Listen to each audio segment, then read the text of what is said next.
Está no ar, a bola não para você aqui no canal de São Paulo, você que assiste através da Vivo TV, canal 26 Fibra, também pelo site do canal de São Paulo, canal sp.com.br e no meu canal no YouTube. Se inscreva lá, canal do Fred Júnior, toda semana, toda segunda, uma entrevista inédita falando de esporte para você, toda segunda a partir das 8, com reprises de terça, quinta, sexta, sábado e no domingo. E claro, a gente continua de maneira remota, online, não no estúdio, ali na região da Avenida Paulista, até atendendo as recomendações do governo do estado de São Paulo. E o nosso convidado é o Ney Franco, o técnico Ney Franco. Com muito prazer aqui, a gente entrevistando o Ney Franco. Ney, muito obrigado por atender o nosso convite. Claro, falar tudo bem é uma força de expressão nesse momento tão difícil que vivemos aqui no país, né? Mas tá tudo bem, né, Ney? Pois é, Fred, tudo bem, dentro das circunstâncias que você falou aí, né? Primeiramente, obrigado aí pelo convite, né? Espero aí participar, contribuir aí, né, sobre o tema futebol, né? Mas esse tema da Covid também, ele impera hoje, né? E a gente está passando por um momento difícil, mas a gente crê que em breve tudo volte à normalidade. Ney, a gente tem conversado com vários técnicos, né? E eu, desde o início da pandemia, tenho feito lives ou no Instagram ou entrevistas lá no estúdio, a gente fazia de forma presencial. E a pandemia tem afetado o futebol, né? Porque muitos têm a visão do futebol milionário, dos altos salários, e na verdade não é isso. Isso representa uma fatia quase que irrisória dos profissionais de futebol.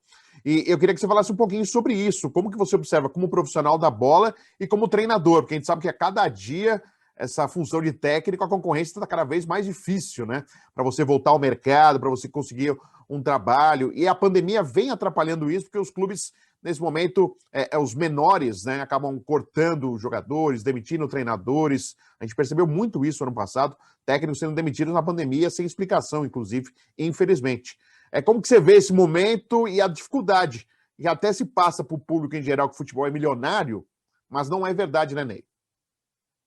Sem dúvida, Fred. Essa pandemia, né, ela atingiu todas as áreas, né, da sociedade, atingiu todos os profissionais também de todas as áreas, né, na parte hospitalar, na parte de saúde, na parte econômica, na parte do trabalho e na parte desportiva também. E no nosso país, no caso, eu sou um profissional de futebol, né, você sente, né, no seu dia a dia. Ano passado eu passei por uma experiência logo quando a pandemia realmente chegou no Brasil, se mostrou presente. Eu estava no Goiás e você vai lembrar, né, só para dar uma relembrada, o primeiro jogo, a primeira rodada do Campeonato Brasileiro ano passado, eu estava no Goiás. Contra Né? São Paulo. Na semana, né, nós tivemos lá vários atletas, vários profissionais, né, acometidos aí com a doença, e a gente tinha disponível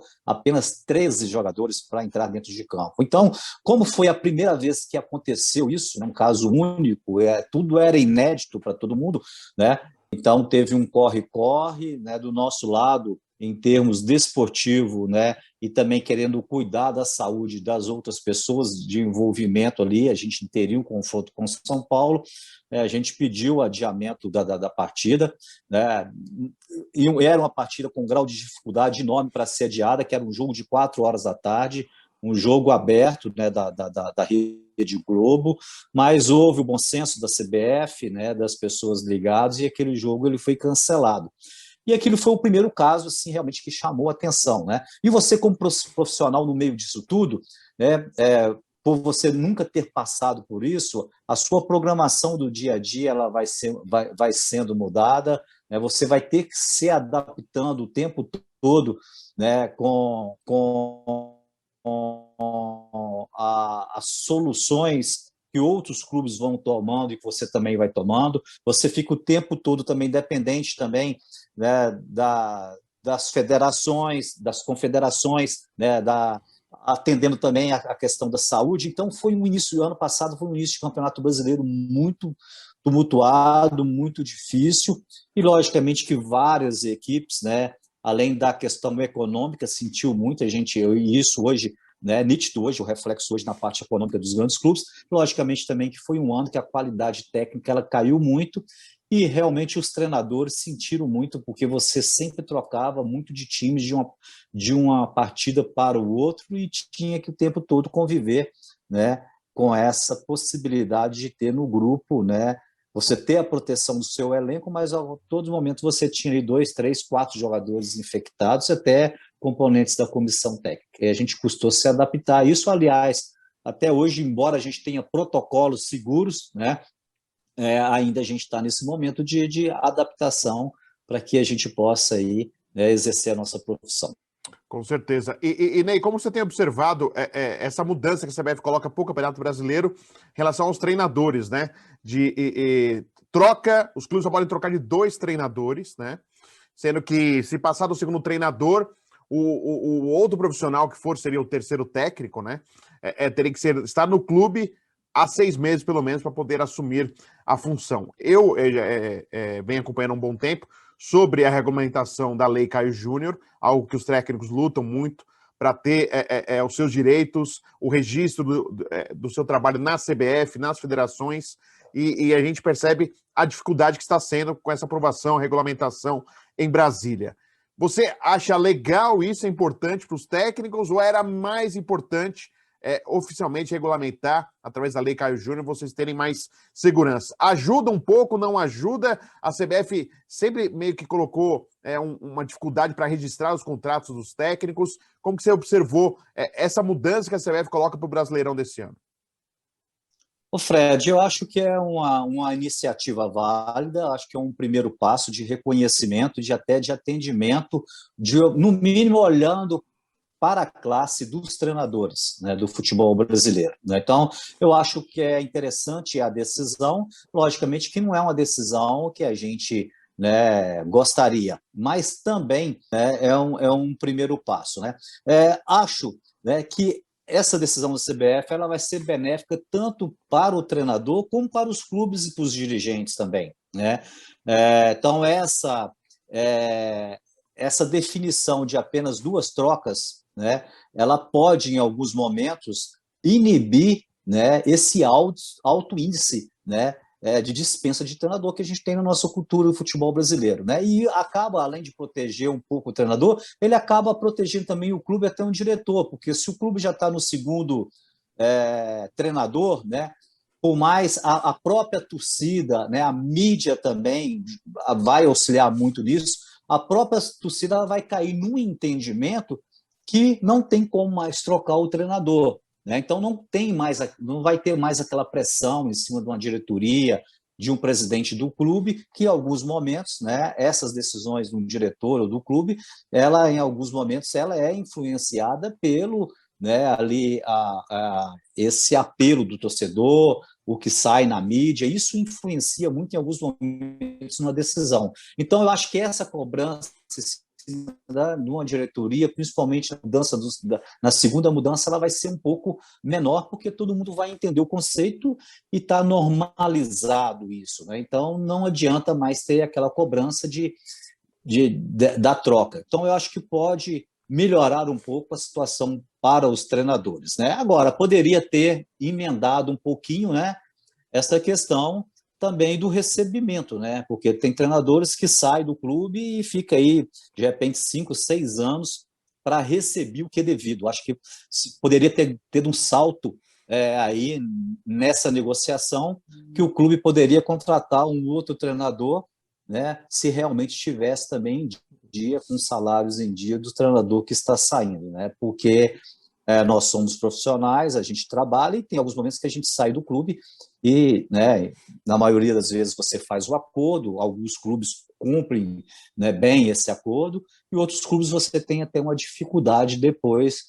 né, de renegociar uma dívida que tem com você. Seria interessante colocar isso também, que eu acho que daria ainda uma proteção maior para o treinador e talvez também inibiria ainda mais, né, a dispensa ou a troca de treinador. Agora, lembrando, ressaltando sempre, né, que a gente também, né, tem que pensar na liberdade do clube, né, na mudança, se você tem na sua empresa ou na sua instituição um profissional que você acha que não está rendendo, não está dando o retorno que queria, o clube também, né, como qualquer empresa, tem a liberdade né, de dispensar e contratar um profissional. Mas eu acho que a questão maior é isso, a maioria das dispensas são em cima muito, dá uma pressão popular, né? E eu acho que essa pressão agora ela vai cair um pouquinho, né, quando assentar e realmente o pessoal entender aí essa nova legislação.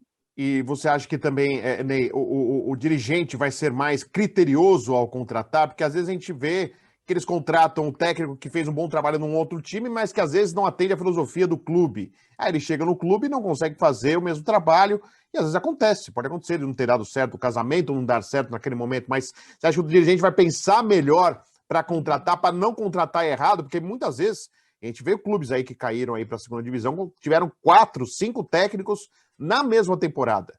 E a gente percebe que às vezes vai contratando, é o que tem, lembra de um nome que já fez sucesso no clube, traz de volta, e às vezes quando volta não é a mesma coisa, que são outras peças, é um outro momento, né? É difícil você repetir o mesmo sucesso num clube, tanto para o jogador, né, quando retorna a um clube, quanto para o técnico que faz a sua história num clube, por exemplo. Você acha que o dirigente pode ser mais criterioso, agora ser uma coisa mais profissional, pelo menos, Ney? Eu acho que sim, eu acho que muda alguns conceitos, né? O critério, eu acho que o clube, a partir desse momento, realmente ele tem que dar o tiro certo, né? Lembrando que em alguns momentos alguns treinadores não dão certo no clube, em alguns momentos não é nem pelo trabalho do treinador, da comissão técnica com ele. Em alguns momentos tem outros problemas dentro do clube, né? Em termos de estrutura, em termos de problemas econômicos, realmente na construção de elenco, na montagem do elenco, e que acaba qualquer treinador que passa por ali não vai Sofre. trazer um resultado imediato. Então, eu acho que a responsabilidade também ela aumenta muito do diretor de futebol, né, no início de uma temporada, realmente de montar uma equipe competitiva, né, e se tiver um treinador já para iniciar o trabalho, né, na montagem desse elenco também, eu acho que ajuda muito, né? Então, eu acho que sim, passa a ser, né, mais criterioso essa contratação do treinador, né? Mas eu acho que, ao mesmo tempo, também, durante o trabalho depois, eu acho que vai ter uma paciência maior, ou, né, lógico, qualquer treinador, a gente vive de resultado, né? Quando falo resultado, é resultado positivo, é vitórias, mas em alguns momentos tem alguns treinadores, isso qualquer treinador já tem isso no currículo, né? Em alguns momentos você chega num clube no meio de temporada, para você ajustar uma equipe em alguns momentos, você carece ali de 5, 6 jogos, e de repente, se nos 3, 4 primeiros jogos você não vai bem, já existe uma impaciência e já tem uma segunda troca logo de imediato. Então, acho que nós vamos ganhar um tempo um pouco maior aí, principalmente nessa segunda troca, né, do cara chegar, se adaptar, passar por alguns momentos e ter uma estrutura melhor, uma paciência maior para que possa ajustar a equipe. Ney, até sobre esse fato, e é legal você até explicar isso para o torcedor que está acompanhando a gente, porque assim, você foi contratado para continuar um trabalho. Aí sua filosofia, às vezes, de treinamento pode ser diferente do técnico, até o jogador entender. Só que é jogo atrás de jogo, você quase não tem treino, é muito mais uma recuperação de jogo do que treino para você dar para os jogadores. Como que você tenta fazer isso para tentar dar resultado? E óbvio, infelizmente, tem que ter essas, entre aspas, sorte de ter sequência positiva no início para você começar a engrenar o que você pensa de trabalho. Como que você pode passar para o torcedor essa dificuldade que tem, essa troca, quando você pega o trabalho no meio do caminho? Pois é, quando você pega um trabalho no meio do caminho, a primeira, né, a função sua, o primeiro dever de casa seu, né, é entender aquele grupo ali, estudar as características daquele grupo, que em alguns momentos você tem até uma forma como você gosta de treinar e jogar, mas você tem um elenco que você já vê o perfil dos atletas, fala, eu não vou conseguir nessa equipe montar a equipe da forma como eu gosto. Uma equipe, eu tenho treinador, eu gosto mais de ter posse de bola, eu gosto mais de jogar na transição ofensiva, eu gosto mais de trabalhar, propor o jogo, mas em alguns momentos, o sistema de jogo, eu gosto de jogar num 4-3-3, eu gosto de jogar num 4-4-2. Mas, na realidade, essas definições, na hora que você começa os treinamentos, você vai estudando as características dos jogadores. Em alguns momentos, quando você pega o trabalho no início, você vai precisar ali, além das sessões de treinamentos, que são poucas devido ao calendário do futebol brasileiro, que já sempre foi difícil e agora está pior ainda devido à questão da pandemia, você praticamente joga 2 dias consecutivos, né? Então, em alguns momentos, você vai precisar de uma sequência de 3, 4, 5 jogos para entender melhor a característica do seu time e tentar ali ajustar as ideias de jogo com as características, né? Em alguns clubes você consegue, chega a isso, faz 3, 4 jogos, mas tem alguns momentos que você precisa de uns 5, 6, 7 jogos para você fazer esses ajustes. E no meio que é muito competitivo e a cobrança de resultado imediato, em alguns momentos essa paciência ninguém tem e a cobrança ela começa em cima da diretoria com uma possível troca de novo, né? Então, esse tempo, né, eu acho que o treinador, principalmente o treinador que pega o segundo trabalho, né? O sonho ideal era que o treinador pegasse o início da temporada e finalizasse. Né? Mas a gente sabe que isso é muito difícil. Se você for ver o histórico dos últimos campeonatos brasileiros, né, são poucas as equipes que terminam o campeonato com o mesmo treinador. Agora, o segundo treinador que pegar na temporada, né, eu acho que ele vai ter uma paciência maior para que ele chegue e realmente consiga encaixar o seu trabalho. Né? Legal, nós estamos conversando com o Ney Franco aqui no programa Bola Não Para, que vai ao rápido intervalo e já voltamos para falar mais de futebol aqui no programa. Já, já.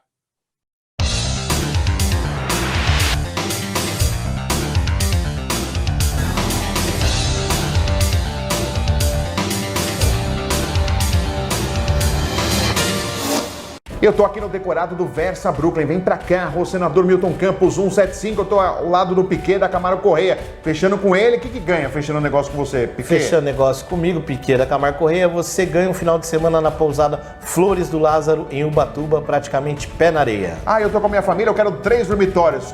Quais metragens do 3 dormitórios, Piquet? 87 metros quadrados. Você tem 2 opções de planta, com 2 ou 3 dormitórios. Vem pra cá, vem conhecer o senador Milton Campos 175.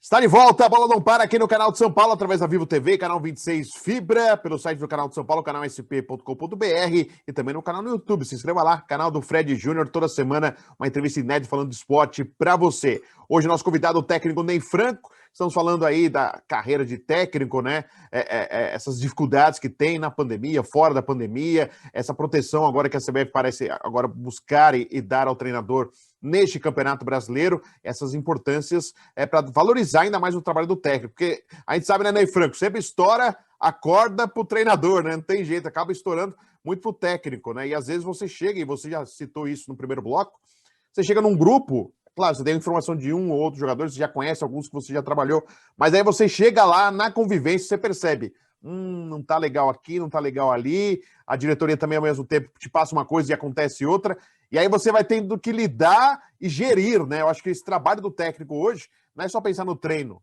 e na parte tática, na parte técnica, é na gestão de pessoas, né, Ney?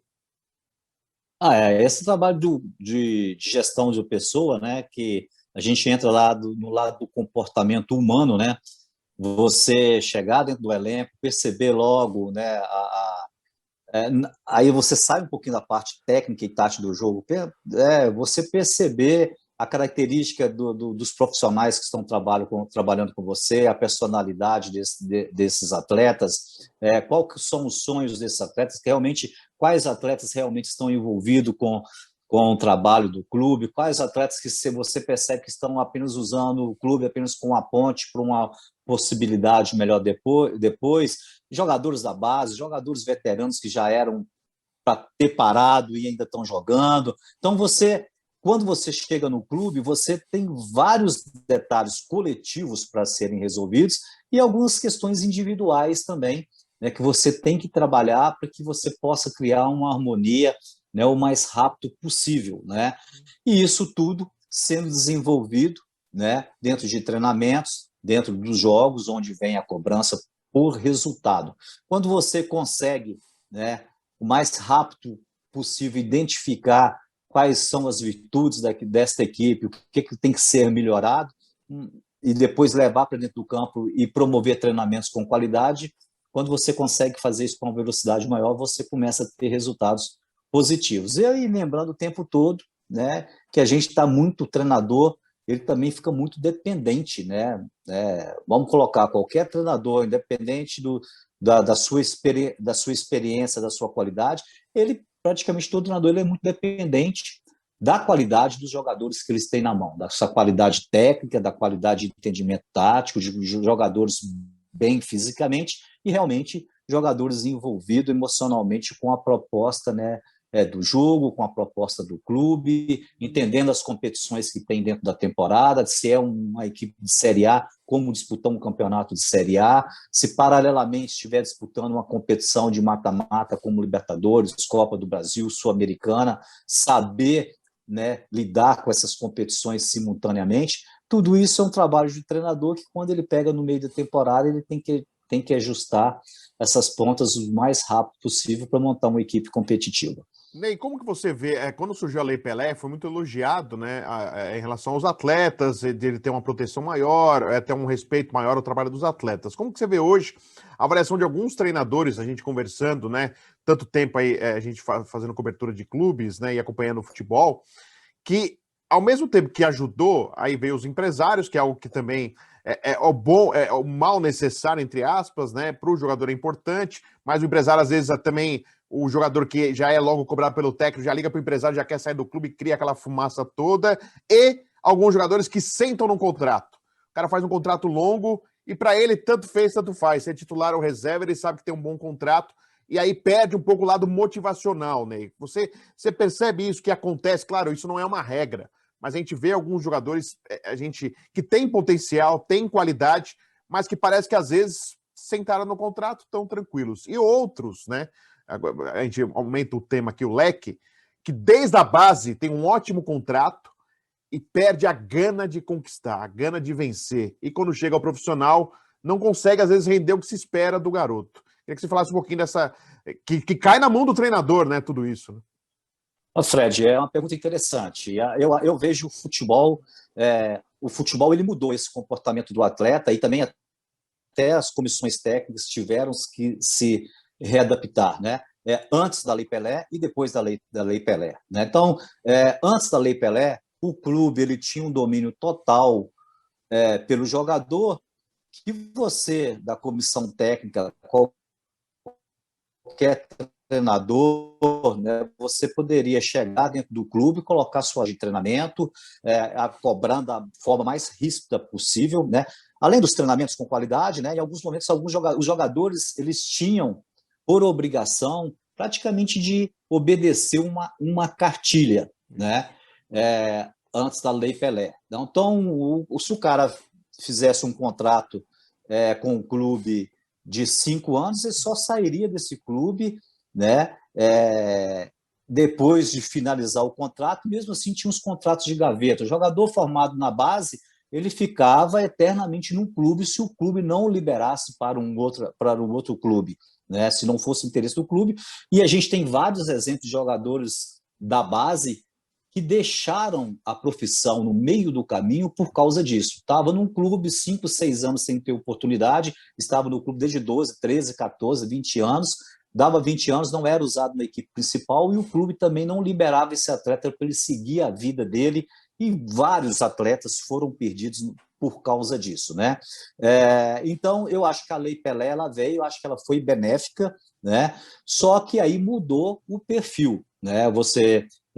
O atleta ele ganhou realmente na autonomia sobre a sua carreira, ele tem um contrato assinado, esse contrato ele tem uma multa rescisória, e depois que aí entra a palavra profissionalismo, né? Então, se você é um atleta que não é um bom profissional, em alguns momentos pode acontecer isso, faz um contrato com um clube de 5 anos e depois esquece, fica 5 anos vivendo desse contrato, né? Aí apareceu, né, o espaço, a figura do empresário também, que eu acho hoje que é uma peça importante no futebol, no meio de futebol. Eu respeito muito os empresários, mas também a gente sabe, como qualquer profissional, tem bons empresários e também, né, tem empresários também que não dá um caminho direito para o seu cliente, que é o jogador, né? E no meio disso tudo, a comissão técnica, hoje a comissão treinador, a comissão técnica teve que se adaptar a isso. Não, hoje não adianta mais você chegar no clube com a cartilha, tem que funcionar desse jeito, é só assim.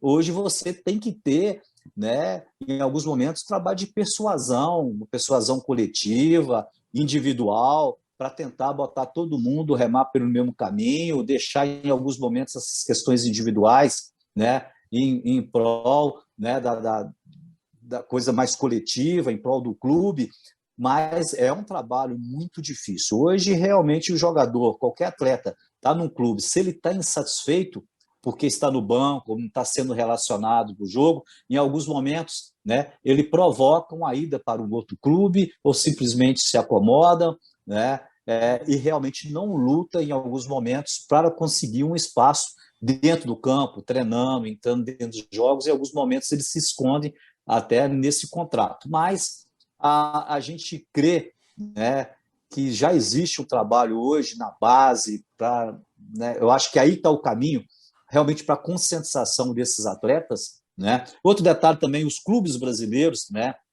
Hoje em dia, eles simplesmente viram a ponte para o atleta ir jogar no exterior, né? Há tempos atrás, há 20, 15 anos atrás, o cara queria chegar na seleção brasileira, Paulo, né? o cara queria vir jogar no São Paulo, no Corinthians, no Palmeiras. Quem era de Minas queria jogar no Cruzeiro, no Atlético. Quem é do Rio Grande do Sul queria Grêmio, Internacional, Rio, Flamengo e tal. Hoje não. Hoje o moleque já cresce querendo jogar num grande clube da Europa e usa, né, os clubes como uma ponte, quando ele tem um talento, e para aparecer em alguns momentos eles deixam a parte coletiva e entram muito na parte individualista. Aí você tem que atuar, né, em alguns momentos atuar realmente no esclarecimento e mostrar o caminho para que realmente o trabalho do seu clube possa estar acima dos interesses pessoais. Ney Franco, você imaginaria, um dia você poderia ter pensado, poxa, já são quase 10 anos que eu fui campeão na Sul-Americana com o São Paulo e o São Paulo não conseguiu mais conquistar títulos? Você conseguiria imaginar um tamanho de um São Paulo? Você foi o último treinador campeão aí pelo São Paulo em 2012 na Sul-Americana e depois mais nenhum título do São Paulo, por incrível que pareça, pelo tamanho que é o clube que sempre foi de vanguarda, sempre foi modelo para outros clubes e que hoje vem tentando, mas esbarrando. O último Brasileirão foi isso, abriu 7 pontos e acabou caindo literalmente pelas tabelas, quase que não pega a Libertadores, ainda conseguiu, mas muito pela pontuação que tinha feito, não pelo restante, porque 2021 quase não tinha vencido partidas. Você conseguiria imaginar que fosse acontecer isso com o São Paulo, hein, Ney? É difícil a gente explicar, né? Até quando eu cheguei em São Paulo em 2012, já tinha 4 anos sem títulos e sem disputar a Libertadores também, né? Então a gente conseguiu o título da Sul-Americana.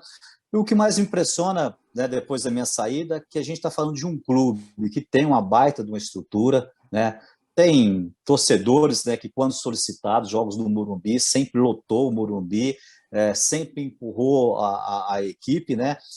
E dentro dessa estrutura, depois que eu saí, você avaliando, por exemplo, comissões técnicas, só passaram treinadores de pontas pelo São Paulo, né?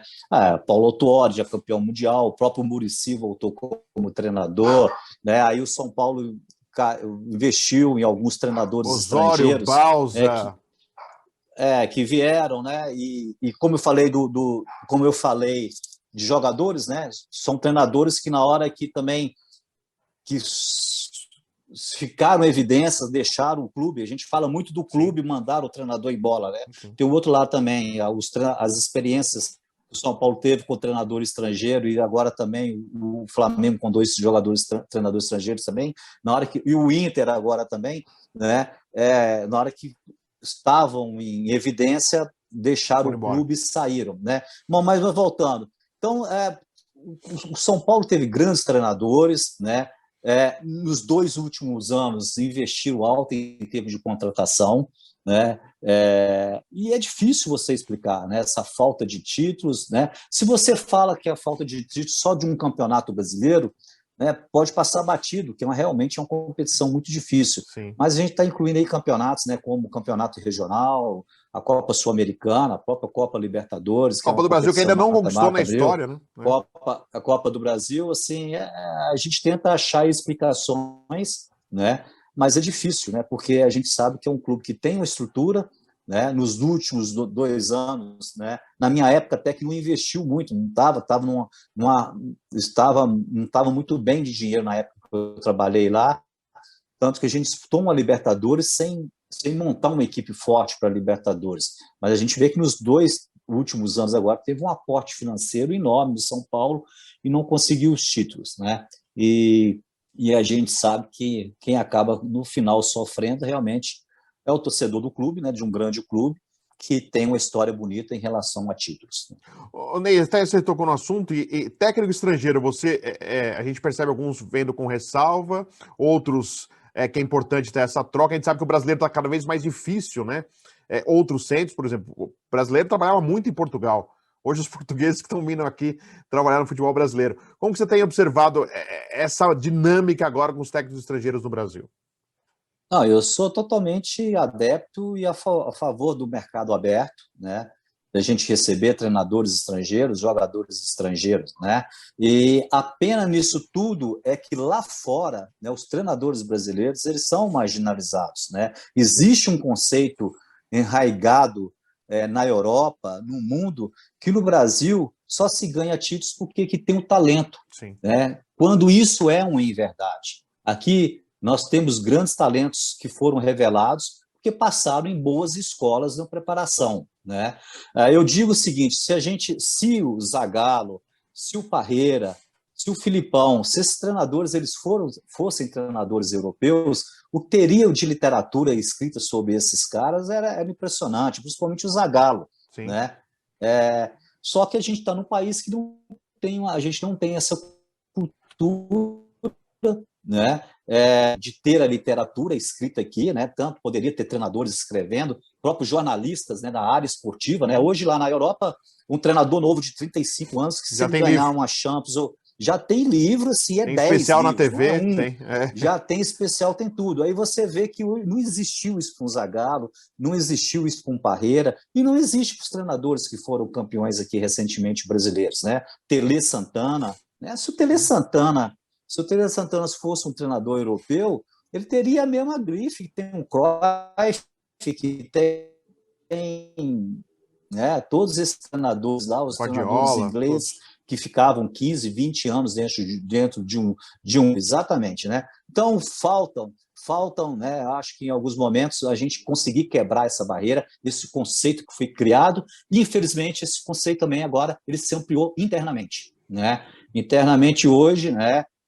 A gente vê a procura dos clubes brasileiros por treinador estrangeiro, em alguns momentos alguns treinadores que ainda não têm nenhum histórico no futebol mundial, em detrimento a alguns treinadores que a gente tem aqui, mas muito pelo momento, né? Então a gente torce aí, né, para que realmente os treinadores brasileiros consigam, né, se reinventar. Eu acho que essa troca é interessante, ter experiência, né? Realmente, por exemplo, o Jesus esteve no Flamengo, fez um trabalho diferenciado, né, atropelou todo mundo com a forma interessante de jogar. Isso serve para que a gente possa, né, observar, né, e a gente tem que tirar proveito, né? É uma forma de reciclar, mas eu avalio que nós temos muitos bons treinadores do Brasil, né? Realmente a gente tem que mudar algumas questões, e um dos grandes problemas nossos é o que o nosso jogador, né, do clube grande, você trabalha durante uma temporada, durante meia temporada você perde 3, 4 atletas, esses atletas vão para fora e quebra toda a sua equipe, né?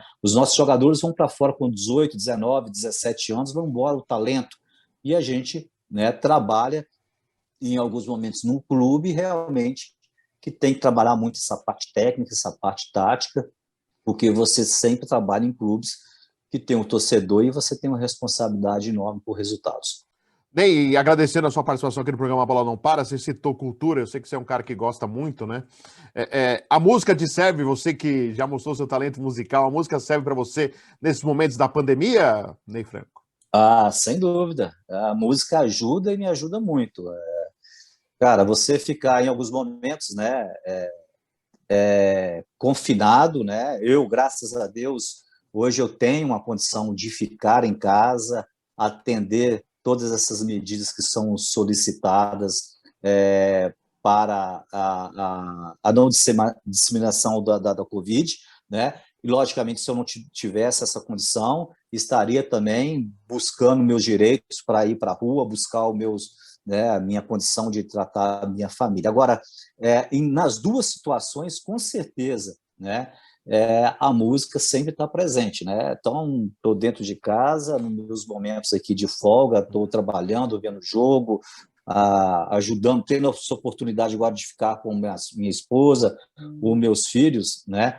Mas o tempo todo a música está em torno da gente, né? Estou sempre com fone ouvindo, né? Na hora que sai para dar uma corridinha, a música presente, vai para o cantinho, pega o violão, toca uma MPB, né? Então a música realmente é um hobby, né? Que me ajuda também nesses momentos, né? De turbulência, principalmente quando eu estou trabalhando, nos momentos de pressão, ela auxilia muito.